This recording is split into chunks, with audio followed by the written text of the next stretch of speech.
Mag-file kayo ng kasong murder laban sa akin bago ang script na ito. Sa mga taon na...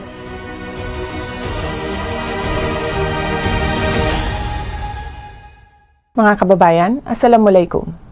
Ayon sa isang nagpakilalang testigo, may kinalaman umano ako sa Oplan Tukhang, sa Davao Death Squad, at sa mga insidente ng pagpatay o extrajudicial killing sa Davao.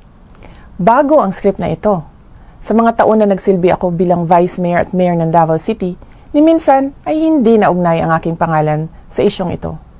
Bigla na lang nagkaroon ng testigo laban sa akin nang mahalal ako na Vice President. At kabilang na nga ako ngayon sa mga akusado sa International Criminal Court. Maliban sa tiyempo, malinaw na sadyang pinilit lang na maidugtong ang pangalan ko sa isyong ito para ako maging akusado sa ICC.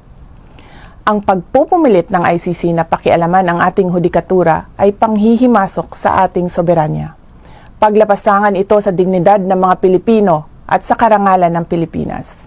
Wala na itong debate sa testigo at mga tao na nakapalikod sa kanya. Mag-file kayo ng kasong murder laban sa akin dito sa Pilipinas.